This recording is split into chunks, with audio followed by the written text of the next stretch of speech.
안녕하세요. 네, 백미영 선생님 방학이 끝나서 참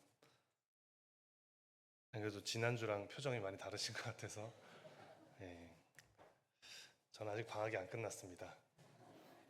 예, 어, 네, 오랜만에 성도님들 앞에 이렇게 서게 돼서 보통 제가 이렇게 올라올 때마다 항상 그 살찐 얘기를 많이 했던 것 같은데 예, 보니까 수요 집회 때 김석성 선생님이 이미 한번 써먹으셔가지고 예, 못할 것 같습니다. 아, 오랜만에 또 뵙기도 하고 해서 잠깐 제 근황을 말씀드린 후에 오늘 말씀을 전하고자 합니다. 뭐 이렇게 교회 주보를 보거나 여러 가지 소식을 들을 때 참 성도님들 뭐 건강이나 여러 가지 일들로 참 이슈들이 많고 한 것 같습니다. 뭐 저 역시도 지난 몇 달이 굉장히 시간이 빨리 가게 느껴졌습니다. 아버지께서 이제 식도에 뭐 종양이 생기셔가지고 그 진료와 치료차 좀 서울에 좀 모시고 왔다 갔다 했었고, 그리고 이제 장모님 건강 문제가 있었고, 또 아내도 발가락 이슈가 있어가지고 뒤에 저기 앉아 있는데 다쳐가지고 또 뭐 했었고, 또 학교에서도 이제 원래는 제가 그 이제 안식년 차례가 됐었는데 이제 아버님 건강 때문에 이제 미루게 결정이 돼가지고 했더니 이제 이때다 싶었는지 바로 보직을 맡기셔가지고 학교에서도 또 이것저것 또 일이 많은 것 같습니다. 참 정신없이 지나가는 것 같은데 어쩌면 이 40대 중반인 이 나이가 이미 겪으신 분들도 많으시겠지만 그런 나이인 것 같습니다. 뭐 사회에서도 좀 이것저것 할 것들이 많고 또 가정에서도 여러 가지 아래 위로 역할들이 많이 있는 시기가 아닌가 싶습니다. 근데 그럼에도 불구하고 하나님께서 제 마음을 붙드시고 또 가족들, 아버님은 참고로 이제 방사선 치료를 잘 마치시고 이제 지난주 진료했을 때는 좀 좋은 결과가 나와서 한 3달 뒤에 다시 한번 좀 검사를 하면은 만약 괜찮으면 좀 안심하는 단계가 될 것 같아서 참 그런 것들이 참 감사가 되고, 특히 이제 아버님, 어머님 아직 안 믿으시는데 아버님이 이제 치료차 서울에 가셨다가 이제 거기 계신 형제님 통해서 또 복음을 시인하진 않으셨지만 그래도 듣고 뭐 경청하시는 장면을 보면서 참 또 감사가 되었습니다. 그런 모든 것들을 이끄시는 하나님의 손길이 참 감사가 되었고, 또 성도님들도 마찬가지로 다 겪고 계시리라 생각이 됩니다. 네, 다시 돌아와서 말씀을 이제 딱 준비하면은 항상 이 부담이 되는 부분도 있고, 하지만 또 하나님께서 주시는 말씀을 또 전할 수 있다는 것도 참 감사가 되는 것 같습니다. 오늘은 학개서 말씀을 함께 나누고자 합니다. 학개서 2장 말씀을 함께 보고자 합니다. 학개서 2장 1절부터 9절입니다. 학개서 2장 1절부터 9절입니다. 네, 교독하도록 하겠습니다. 학개서 2장 1절부터 9절 제가 먼저 읽도록 하겠습니다. 7째 달 곧 그 달 21일에 여호와의 말씀이 선지자 학개에게 임하니라. 이르시되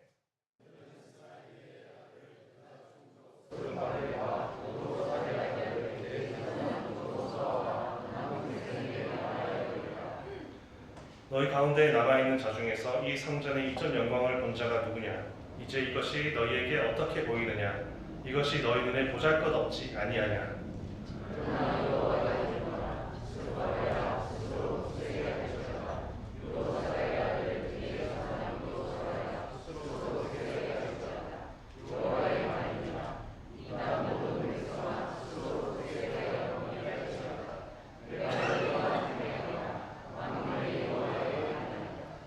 너희가 애굽에서 나올 때에 내가 너희와 언약한 말과 나의 영이 계속하여 너희 가운데 머물러 있나니 너희는 두려워하지 말지어다.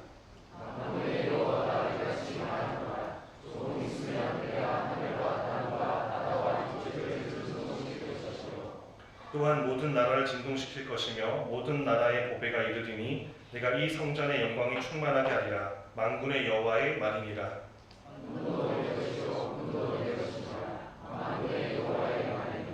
함께 9절 읽도록 하겠습니다. 이 성전의 나중 영광이 이전 영광보다 크리라. 만군의 여호와의 말이니라. 내가 이곳에 평강을 주리라. 만군의 여호와의 말이니라. 그래서 오늘 말씀의 제목은 하나님의 재건축이라고 지어봤습니다. 하나님의 재건축. 오늘 말씀의 배경을 간단하게 먼저 말씀을 드리고자 합니다. 기원전 606년에 남유다가 바벨론에 의해서 정복되었습니다. 북이스라엘과 남유다가 있는데 북이스라엘은 이미 아수르에 의해서 멸망을 했었고, 기원전 606년에 남유다가 바벨론에 의해서 멸망을 당하고, 그때 포로들이 바벨론으로 끌려가기 시작했습니다. 그러다가 시간이 흘러서 기원전 597년에 2차 포로, 그리고 기원전 586년에 최종적으로 멸망을 하게 됩니다. 남유다가 최종적으로 멸망을 하고 성전도 파괴가 되고, 이때 남은 백성들이 3차 포로로 끌려가게 됩니다. 그 뒤로부터 약 70년간의 포로 생활을 하게 됩니다. 그래서 바벨론이 멸망하고 이어서 세워진 나라인 페르시아, 바사라고 하는 페르시아 왕 고레스의 칙령으로 기원전 536년에 약 5만 명의 유대인이 귀환을 하기 시작합니다. 예루살렘으로 다시 돌아오기 시작합니다. 그래서 아까 기원전 606년에 이제 정복을 당했던 시점, 그리고 지금 고레스 칙령으로 돌아오는 시점 536년, 딱 70년. 이 시간 동안 이제 포로 생활을 했었고 이제 돌아오기 시작한 겁니다. 근데 그 돌아오는 백성들, 근데 모두 다 돌아온 것은 아니었습니다. 일부는 그 페르시아 땅에 남아 있었습니다. 왜냐하면 그 페르시아 땅은 당대에 아주 강한 나라였고, 아무래도 여러 가지 물자나 문화나 이런 것들이 다 풍부했겠죠. 따라서 이 1차 귀환 때 예루살렘으로 돌아오고자 했던 이 백성들은 참 큰 결정을 한 사람들이었습니다. 그 안락한 페르시아에 처음에는 힘들었겠죠. 포로니까. 하지만 70년이 흐르면서 거기에 적응을 하고 어떤 산업의 생활의 터전을 잡아가면서 나름대로 안정되고 평안한 삶을 살 수 있었지만, 그것들을 버리고 예루살렘으로 돌아온 사람들이었습니다. 하나님 나라를 위해 큰 결정을 한 사람들이었죠. 훌륭한 사람들이었던 것 같습니다. 그래서 그들이 처음 와서 시작한 것이 성전 재건축이었습니다. 기존에 있었던 솔로몬 성전이 완전히 파괴가 되었기 때문에 새로운 성전을 짓고자 했던 겁니다. 그래서 성전 재건축이라고 표현을 했는데, 사실은 상식적으로는 폐허가 된 땅이기 때문에 자신들을 보호해야 될 성벽부터 짓는 것이 상식적이지만, 이들은 자신들이 돌아온 이유, 하나님 나라를 건축하기 위한, 다시 세우기 위해서 성전부터, 하나님의 임재를 상징하는 성전부터 짓고자 했던 겁니다. 참 훌륭했던 것 같습니다. 하나님도 그것을 허락하셨고 또 명령하셨습니다. 하지만 그것이 이제 그들의 대적에게, 또 우리의 대적에게는 아주 싫어할 일이었죠. 아주 싫어할 일이었습니다. 그래서 주변 국들이 반발을 했었고 또 여러 가지 방해가 많았습니다. 위협이 있었고 음모가 있어서 결국 에스라서나 다른 선지서들을 보게 되면은 그들의 마음이 꺾이게 됩니다. 아주 좋은 마음으로 돌아왔는데 위협과 음모 때문에, 두려움으로 그 마음이, 그 각오가, 그 헌신하고자 하는 마음이 꺾이게 됩니다. 그래서 많은 시간이 흘렀습니다. 그 시간 동안 심지어 이제 유대인들이 처음에는 이제 두려움으로 그 마음이 꺾여서 성전 재건축을 중단했었는데, 나중에는 그 마음조차 좀 잃어갔던 것 같습니다. 성경에 보니까 그들의 마음에 자신들의 어떤 소위를 더 살피고 자신들의 집을 더 챙기고자 하는 마음들이 있었던 것 같습니다. 성전의 터를 방치한 채 자신들의 집을 짓고 꾸미는 것에 그냥 마음을 쏟고 있었고 잊어갔던 것 같습니다. 어찌 보면은 거짓된 평화 속에서 안주하려고 했던 것 같습니다. 바로 그러한 상태에서, 그런 영적인 안일과 나태한 상태를 깨우기 위해서 하나님께서 불러 쓰신 선지자가 우리가 오늘 읽었던 이 학개 선지자, 그리고 이 학개서 바로 뒤에 나오는 스가랴 선지자, 이 두 선지자를 통해서 하나님이 이 성전 재건축을 독려하는 장면이 오늘 읽었던 본문이 되겠습니다. 그 중에서 오늘은 학개서를 중심으로 말씀을 드리고자 합니다. 학개서 1장 3절 4절에 보면 이렇게 나와 있습니다. 여호와의 말씀이 선지자 학개에게 임하여 이르시되 이 성전이 황폐하였거늘 너희가 이때에 판벽한 집에 거주하는 것이 옳으냐? 판벽한 잘 꾸며진 집에 거주하는 것이 옳으냐? 처음에는 아무것도 없었지만 점점점 시간이 지나면서 판벽한 잘 꾸며진 집이라고 하나님이 말씀하실 정도로 잘 지었던 것 같습니다. 근데 그에 비해서 성전터는 그냥 그렇게 남아 있었죠. 이 학개 선지자를 통해서 하나님이 1장 3절 4절에서 말씀하셨을 때 감사하게도 유대인들은 여기에 반응을 했습니다. 아, 그렇지. 다시 성전을 재건해야지. 그래서 성전 재건축을 1장 14절에 보면은 다시 시작하는 것을 보게 됩니다. 다시 재개가 된 거죠. 참 다행스러운 일입니다. 그러나 그와 동시에 또 아무것도 안 하고 있을 때는 가만히 있던 대적들이 다시 성전 재건을 시작하니까 다시 또 움직이기 시작했습니다. 다시 한번 그들의 마음을 흔들기 시작합니다. 유대인들의 마음을 흔들기 시작합니다. 그때 이제 우리가 읽었던 본문의 말씀으로 하나님이 다시 한번 말씀하시는 겁니다. 그들의 마음이 참 좋은 마음이 생겨서 다시 시작을 했는데 또 흔들렸는데 그때 하나님이 2장에서 이렇게 말씀하시는 겁니다. 하나님의 성전 재건축과 관련해서 격려하시는 장면인데 오늘은 세 가지 정도로 나눠서 어떻게 하나님이 어떤 관점에서 이들을 격려하셨는지를 함께 살펴보고자 합니다. 첫 번째는 1절 2절에 나와 있습니다. 1절 2절에 나와 있고 첫 번째는 하나님은 포기하지 않으신다. 하나님은 포기하지 않으신다. 1절에 보면 일곱째 달 곧 그 달 21일이라고 어떤 날짜가 나와 있는데 달과 일만 나와 있습니다. 그렇죠? 그래서 이것을 이해하기 위해서는 학개서 1장을 봐야 됩니다. 학개서 1장 1절에 보면 이렇게 나와 있습니다. 다리오 왕 제2년 여섯째 달이라고 되어 있습니다. 다리오 왕 제2년. 연도가 나와 있는 거죠. 사실 멸망당하기 전에는 유대인들의 어떤 연도를 표현할 때는 유다의 왕 몇 년 이런 식으로 나와야 되는데 지금 나라가 없어졌잖아요. 나라가 없어졌기 때문에 어쩔 수 없이 자신들을 정복하고 지배하고 있는 그 이방 나라의 연도를 빌릴 수밖에 없을 만큼 사실 비참한 상태였던 것을 이것을 통해서도 알 수 있습니다. 자, 우리가 읽었던 그래서 2장 1절에 있는 일곱째 달 그 달 21일도 결국 다리오 왕 제2년이고 이것은 기원전 520년쯤이라고 볼 수 있겠습니다. 아까 성전 재건 시작 1차 포로가 귀환해서 성전 재건 시작이 기원전 536년인데 지금 다리오 왕 제2년은 기원전 520년입니다. 기원전 536에서 520 무려 16년이 흐른 것입니다. 아무리 두려움에 의해서 성전 재건을 잠시 멈췄다 할지라도 16년 동안 멈춰져 있는 것은 사실 너무나도 긴 시간입니다. 큰 마음을 먹고 왔었거든요. 근데 16년이나 흐르는 그 시간 동안 안 하고 있었던 겁니다. 두려움을 여전히 느끼고 있었던 것이죠. 근데 사실은 두려움 중에서도 분명히 다시 생각해 볼 만한 시간이 있었을 것입니다. 왜냐하면 이 16년이라는 시간이 흐르는 동안에 외부 상황도 많이 바뀌었거든요. 바벨론 왕에서 페르시아 왕으로 바뀌었는데 중간에 왕이 자신들을 지배하는 왕이 3번이나 바뀌었습니다. 그러면 왕이 바뀔 때마다 뭔가 이슈가 생기고 뭔가 우리나라에 뭔가 좀 영향이 있지 않을까라는 생각을 분명히 할 수 있었음에도 불구하고 안 했던 것입니다. 16년 동안. 안타까운 일이죠. 중간에 왕들이 바뀌었음에도 불구하고 그냥 성전 재건보다는 자신의 집을 가꾸기에 여념이 없었던 것 같습니다. 하지만 그럼에도 불구하고 우리가 지금 읽었던 이 말씀 9절처럼 하나님께서는 잊지 않으셨던 겁니다. 이 성전 재건에 대해서 무려 16년 동안 이스라엘 백성은 잊어갔지만 하나님은 기다리셨고 잊지 않으시고 다시 여기서 말씀하시는 겁니다.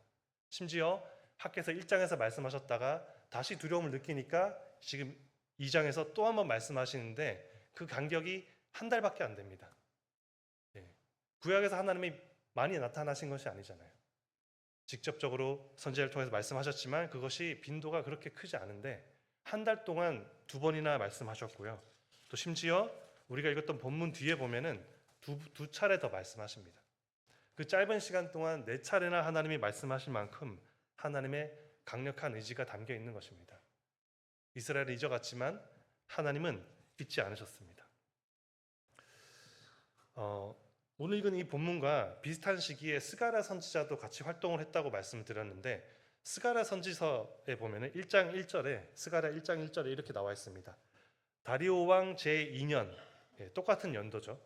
다리오 왕 제2년 8째 달에 여호와의 말씀이 이도의 손자 베가랴의 아들 선지자 스가랴에게 임하니라 이르시되 하면서 하나님이 비슷한 말씀을 하십니다. 동렬하십니다. 같은 시기에 학개 선지자를 통해서 말씀 4번이나 말씀하시고 스가랴 선지자를 통해서도 말씀하시고, 얼마나 또 섬세하셨냐면 약간 두 선지자를 통해 하신 말씀이 약간 결이 다릅니다. 저희가 읽었던 본문에 있는 학개서를 통해서는 그래서 성전 재건을 시작해라, 다시 시작해라, 일을 해라, 힘을 내라 라는 어떤 실질적인 말씀을 하셨고, 스가랴서를 보면은 내게로 돌아와라, 영적인 마음의 회개를 또 말씀하십니다. 영적인 마음의 회개도 말씀하시고 그 결과물로 실질적인 어떤 행동의 변화도 말씀하시는 걸로 봐서 정말 하나님께서 의지를 가지시고 말씀하신 것을 볼 수 있습니다. 특히 이 스가랴 1장 1절에 나오는 이 이름들이 또 굉장히 의미가 흥미롭습니다. 이도의 손자 베가랴의 아들 선지자 스가랴.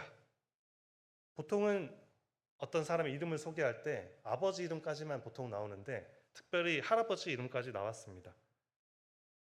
여기서 이도, 제 할아버지 이도의 이름의 의미는 적절한 시기라고 합니다. 적절한 시기. 그리고 아버지 베가랴의 이름의 뜻은 하나님이 축복하신다. 하나님이 축복하신다. 그리고 스가랴의 뜻은 하나님이 기억하신다. 이 세 가지의 이름의 뜻을 한번 뭉쳐보니까 이렇게 됩니다. 연결하면 하나님께서 이스라엘 사람들을 기억하사 적절한 시기에 축복하실 것이다. 이스라엘은 잊어갔지만 하나님은 이 적절한 시기에 기억하시고 다시 복을 주시기 위해서 명령하신 것입니다.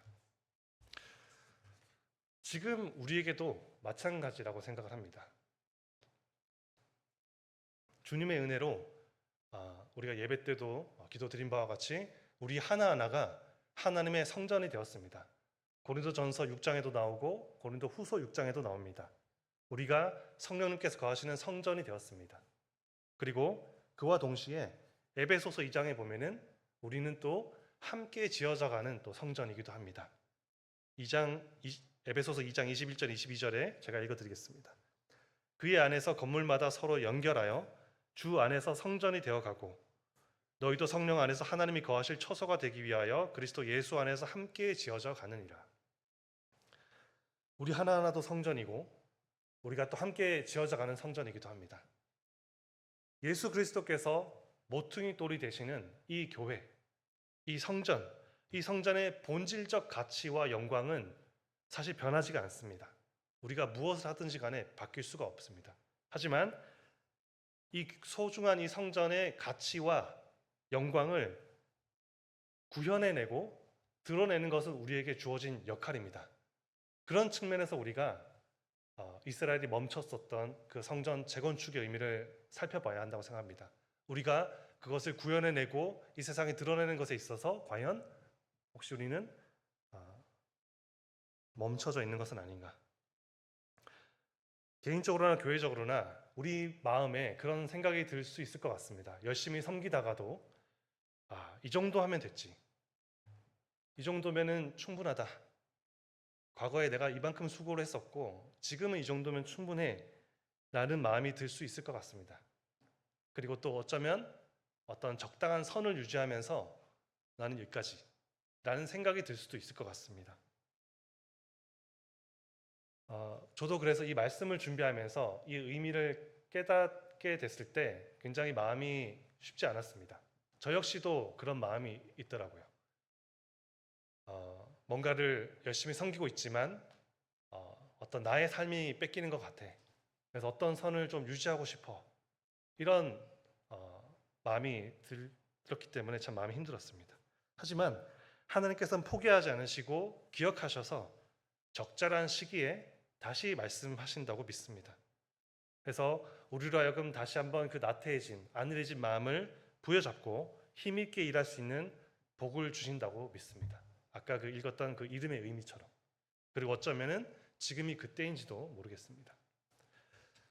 그래서 첫 번째 의미는 하나님은 포기하지 않으신다입니다.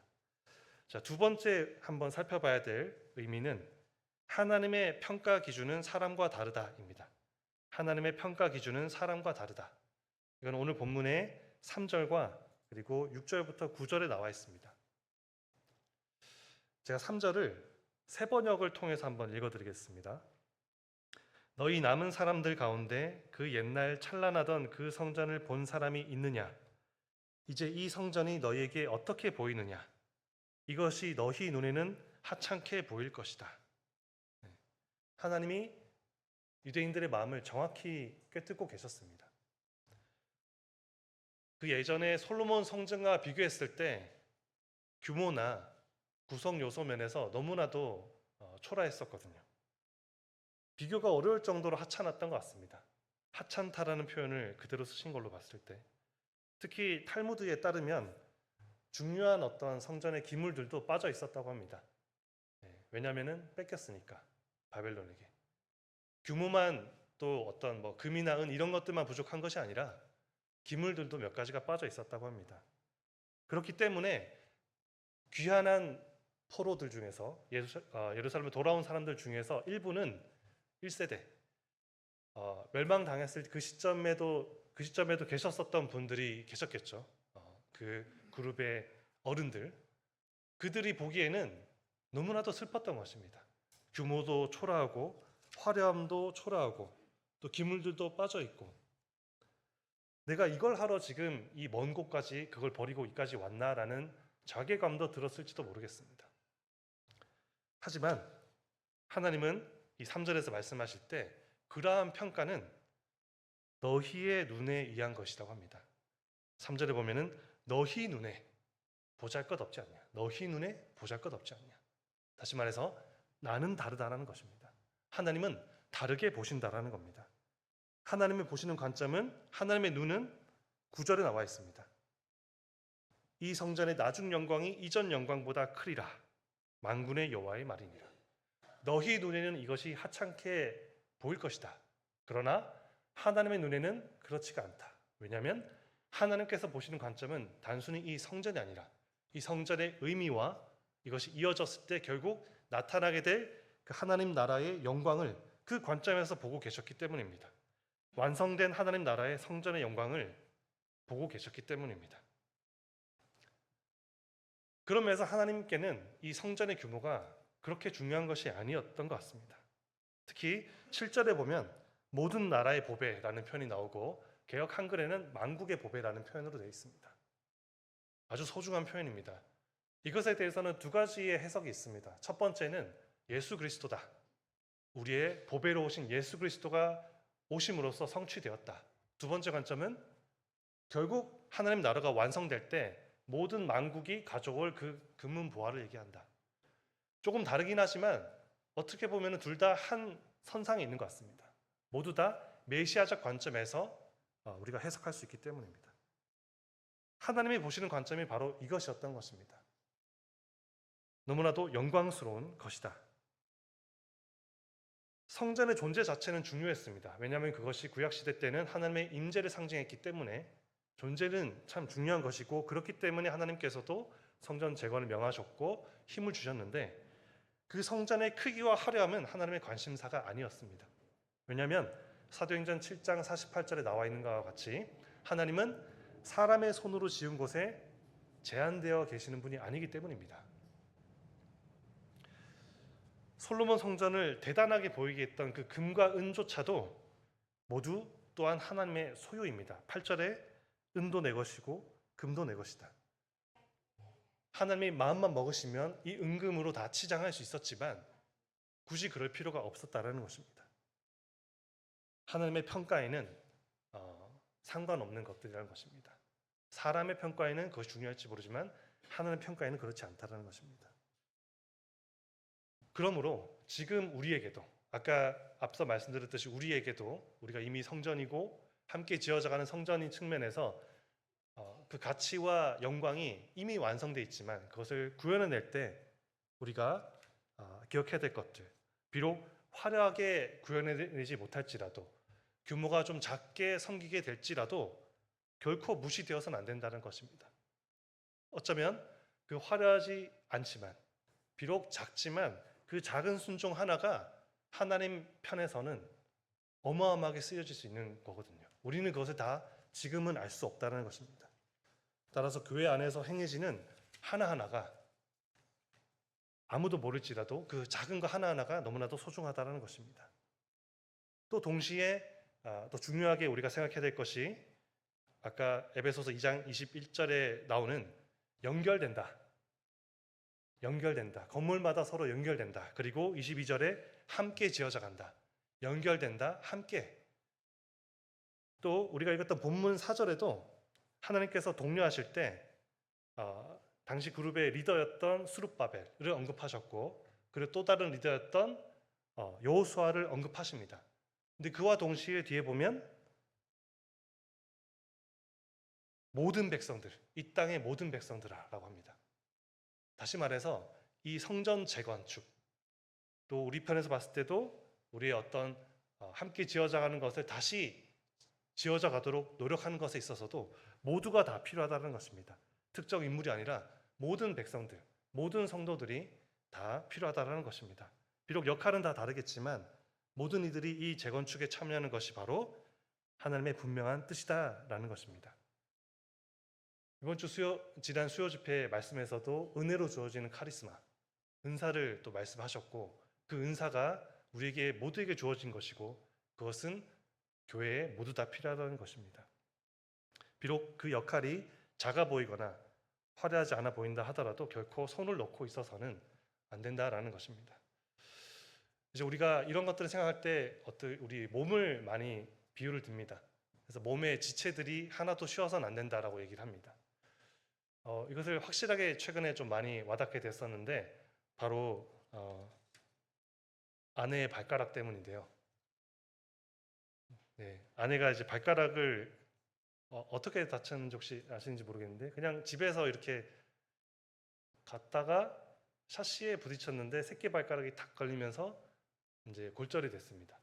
근데 잘 붙어 있었는데 시간이 붙어 있었는데 또 같은 부위가 또 얼마 전에 부러져 가지고 고생을 하고 있는데 발가락이 참 별것 아니고 특히 새끼 발가락인데도 이거 하나 다치니까 온 몸에 다 영향을 받더라고요. 발이 다치니까 한쪽 발에 힘을 주다 보니까 이제 왼쪽 무릎이 아프다고 하고 이제 무릎이 아프면서 또 자세가 이상해지니까 이제 허리가 또 아프기도 하고 목발을 짚으니까 또 여기가 또 아프기도 하고 네, 어르신들 앞에서 참 죄송한 얘기인데 자기 잠이 좀 연약해서 그런 것 같기도 한데 이 새끼 발가락 아주 작은 발가락 하나가 아파도 온몸이 다 영향을 받는다는 것을 확실히 알게 되었습니다. 따라서 우리 교회 가운데 한 지체가 아픈 것이 온 교회에 영향을 주는 것도 맞고 또한 교회의 한 역할이 제 기능을 못하고 있을 때 교회 전체적인 기능도 영향을 받는다는 것을 알 수 있는 것 같습니다. 그래서 우리가 함께 힘을 내야 된다고 생각이 됩니다. 네, 두 번째 말씀을 드렸었고 세 번째 말씀드릴 부분은 4절과 5절에 있습니다. 4절, 5절에 있고 세 번째는 하나님은 여전히 함께 하신다. 하나님은 여전히 함께 하신다. 본문 4절, 5절, 2장 4절, 5절을 제가 세 번역으로 읽어드리겠습니다. 세 번역으로. 그러나 스룹바벨아 이제 힘을 내어라. 나 주의 말이다. 여호사닥의 아들 여호수아 대제사장아 힘을 내어라. 이 땅의 모든 백성아 힘을 내어라. 나 주의 말이다. 내가 너희와 함께 있으니 너희는 일을 계속하여라. 나 만군의 주의 말이다. 너희가 이집트에서 나올 때에 내가 너희와 맺은 바로 그 언약이 아직도 변함이 없고 나의 영이 너희 가운데 머물러 있으니 너희는 두려워하지 말아라. 네, 이 4절 세 번역에 보니까 아주 명확하게 나와 있습니다. 너희는 일을 계속하여라. 너희는 일을 계속하여라. 이 일을 계속하라는 이 하나님의 말씀을 들으면서 백성들이 어땠을까요? 어떻게 보면 좀 가혹하게 들렸을 수도 있을 것 같습니다. 왜냐하면 이제 겨우 다시 그 16년간의 시간을 뒤로 하고 두려움과 나태함을 벗어버리고 다시 시작하는 그것도 참 그 마음을 잡는 것도 쉽지가 않은데 일을 계속하라고 또 하시니까 게다가 이 일을 이제 다시 재건을 시작하자마자 그 대적들이 가만히 안 있었다고 했죠. 또 편지를 씁니다. 왕들한테. 다리오 왕의 칙령에 의해서 돌아왔는데 근데 또 이어서 나오는 아하수에로 왕 아닥사스다 왕에게 지속적으로 유다 백성을 고발을 하고 그 고발이 어느 정도 또 먹히게 됩니다. 그러면은 하나님은 이 백성들에게 일을 계속하여라. 일을 맡기시고 그냥 멀리 계시다가 뭔가 일이 진척이 안 되니까 이제 좀 다시 일을 시작해라고 독촉하는 어떤 냉철한 감독자, 관리자일 뿐인가? 네, 그렇지 않다는 것을 우리는 알고 있습니다. 그렇죠? 하나님은 그런 분이 아니십니다. 하나님은 이 본문에도 나와 있듯이 유다 백성들에게 그러한 일을 계속하여라는 명령과 함께 아주 큰 것을 주셨습니다. 아주 중요한 것을 주셨는데 그것은 바로 하나님 자기 자신입니다. 좀 더 구체적으로 얘기하자면 하나님의 약속, 내가 너희와 언약한 말, 5절에 나와 있는 내가 너희와 언약한 말, 하나님의 약속과 그리고 나의 영이 계속하여 너희 가운데 머물러 있나니 하나님의 임재, 곧 하나님이죠. 약속과 자기 자신 임재를 동시에 그 명령과 함께 주신 것입니다. 이것이 우리 하나님이라는 것입니다. 사실 이보다 더 큰 힘이 없죠. 사실 우리도 자주 듣게 되는 말이고 우리도 자주 묵상하는 표현입니다. 이러한 하나님이 우리와 함께 계신다. 그런데 너무 자주 들어서 그 가치를 자주 망각하게 되는 것 같습니다. 하지만 이것은 분명한 사실이고 비록 우리가 좀 주눅이 들어서 또는 나태해져서 되게 쭈글쭈글해 보이지만 사실 우리 뒤에 어마어마한 분이 버티고 계시고 언제든지 내 삶에 개입하시고 영향을 줄 수 있는 그런 모습을 상상을 하게 됩니다. 또한 하나님은 특별히 자기 자신을 만군의 여호와라고 표현하셨습니다. 만군의 여호와. 9절에서도 아주 자주 만군의 여호와라고 하셨고요. 또 같은 시대에 활동했던 스가랴 선지자 1장 3절에 보면은 한 절에 만군의 여호와라는 표현이 3번이나 나옵니다. 이 성전 재건축에 있어서 하나님의 성전 재건축에 있어서 하나님은 자기 자신을 드러내시는데 여러 가지 하나님의 이름이 있는데 그 중에서 특별히 만군의 여호와. 왜냐하면 백성들이 두려웠던 것이 다른 나라의 군대였거든요. 성벽도 안 지은 상태에서 성전부터 짓고 있는 그 상태가 얼마나 불안했을까요? 그러나 하나님은 내가 만군의 여호와다라고 선포하고 계신 것입니다. 마치 아빠의 능력을 믿지 못하는 아이에게 아빠의 능력을 제대로 보여주는 아빠의 모습인 것 같습니다. 우리에게도 동일하게 하나님께서 자신을 주셨습니다. 그리고 독생자 예수 그리스도를 주셨고 그로 말미암아 성령님께서 모든 믿는 자에게 임재하고 계시고 우리가 성전이 되었습니다. 또한 우리에게 모든 민족에게 복음을 전달하는 대사명을 주셨습니다. 사실 굉장히 어려운 사명이죠. 땅끝까지 전해야 되는 사명이 엄청난 사명이 주어졌는데 이것만 주신 것이 아닙니다. 그 대사명을 주시는 마태복음 28장 20절에 보면은 아시다시피 대사명을 주심과 동시에 세상 끝날까지 함께 하겠다라는 세상 끝날까지 내가 너와 함께 하겠다라는 자기 자신을 주시는 약속을 하신 것입니다. 또한 요한복음 14장 16절에도 모든 믿는 자에게 성령님께서 함께 하시며 결코 너희를 떠나지 않겠다. 하나님이 줄 수 있는 가장 큰 것을 주시면서 우리에게 명하신 것입니다. 말씀을 요약하도록 하겠습니다. 하나님의 재건축, 하나님의 영적 재건축에 있어서 하나님은 우리 각자의 인생 그리고 우리가 속한 이 교회, 함께 지어져가는 이 교회의 영적 재건축을 포기하지 않으셨습니다. 여전히 포기하지 않으셨습니다. 그리고 그 재건축의 평가 기준은 사람과 달라서 화려하지 않고 작은 순종 하나일지라도 하나님은 그것을 크게 보시고 얼마든지 크게 사용하실 것입니다. 세 번째, 하나님은 그저 그러한 재건축, 힘든 재건축의 감독자가 아니라 자신을 내어주셨고 약속대로 함께하고 계신다라는 것입니다. 혹시 개인적으로나 아니면은 교회적으로나 지금 어떤 일을 다시 시작하라는 하나님의 어떤 독려를 받고 계실 수도 있을 것 같습니다. 개인적으로나 교회적으로나. 그것을 받고 계신다면 오늘 이 학계 선지자를 통한 이 말씀이 힘이 되시기를 간절히 바랍니다. 끝으로 한 구절 말씀 읽고 제가 마치도록 하겠습니다. 고린도전서 15장 58절을 제가 세 번역으로 읽도록 하겠습니다. 그러므로 나의 사랑하는 형제 자매 여러분, 굳게 서서 흔들리지 말고 주님의 일을 더욱 많이 하십시오. 여러분이 아는 대로 여러분의 수고가 주님 안에서 헛되지 않습니다. 말씀 기억하시며 기도하고 마치도록 하겠습니다. 하나님 아버지, 감사합니다. 오늘 이 학계 선지자를 통해 하신 말씀이 참 저희에게 찔림이 되고 또한 감동이 됩니다. 하나님 아버지, 저희는 여러 가지 일로 자주 넘어지기도 하고 또 두려움으로, 나태함으로 주어진 것들을 내려놓기도 하고 적당한 선에서 머물고 싶어하는 마음이 너무나도 많습니다. 그러나 아버지 하나님, 무엇이 가장 소중한 것인지 저희로 다시 깨닫게 하시고 저희를 다시 일어서서 다시 그 일을 할 수 있도록 독려하시니 감사드립니다.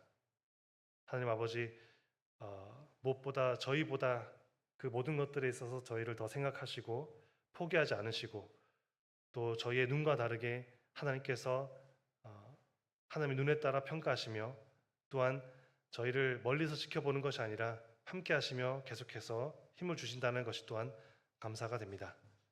저에게 이런 말씀을 주신 주님께 감사드리고 또 저희가 이 말씀에 또 순종하며 살아갈 수 있도록 도와주옵소서. 감사드리며 주 예수 그리스도의 이름으로 기도드렸습니다.